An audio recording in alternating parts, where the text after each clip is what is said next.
அன்பு நெஞ்சங்களே அனைவரையும் ஆடி மாத சிறப்பு தொகுப்பில் அதாவது இது தெரியுமா நிகழ்ச்சியில் வரவேற்கிறேன்.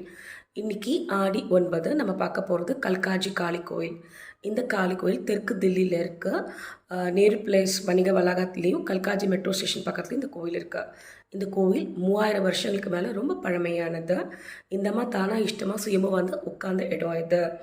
ஆரம்ப காலத்தில் அசுரர்கள் ரொம்ப தொல்லை கொடுக்க எல்லாரும் போய் பிரம்மா கிட்ட முறையிட பிரம்மா பார்வதி கிட்ட முறையிட்டாரு. பார்வதி கௌஷிகி அப்படின்ற அவதாரம் மூலமாக அந்த அசுரர்களை அழிக்கிறாங்க. ஆனால் ஒரு அசுரன் அழிக்கும் போது ரத்த சொட்ட சொட்ட மீண்டும் அசுரன் எழுச்சி வரான்.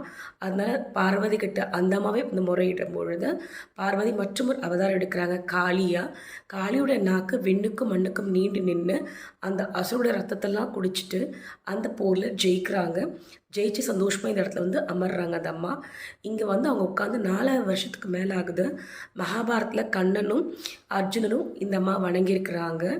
இந்த அம்மாவோட சக்தி அபரிமிதமானது. இந்த தாய்க்கு வந்து பார்த்திங்கன்னா 1764 மராத்தியர்கள் கோயில் கட்டியிருக்காங்க. அதுக்கப்புறம் 1816 அக்பருடைய பேஷ்கார் மிட்டா ராஜா கிதார் அப்படின்றவர் மீண்டும் புனரமைச்சிருக்காரு. அதுக்கப்புறம் மக்களுக்கு எல்லாம் சேர்ந்து திரும்ப இந்த கோயிலை வந்து புனரமைச்சிருக்காங்க. இந்த கோயிலில் அன்னைக்கு நவராத்திரி விழாவாக இருக்கட்டும் எல்லா நாளுமே ரொம்ப சீரும் சிறப்புமாக விழாவாக தான் இருக்குது. அவ்வளோ சக்தி வாய்ந்தவங்க. வயதானவங்க கண்டிப்பாக வாழ்க்கையில் ஒரு மாட்டியாவது கல்காட்சி கோயிலை போய் தரிசனம் பண்ணணும். இந்த அம்மா வந்து நம்ம ஃப்ளைட் மூலமாகவும் ட்ரெயின் மூலமாகவும் போய் சீக்கிரமாக தரிசிக்கலாம்.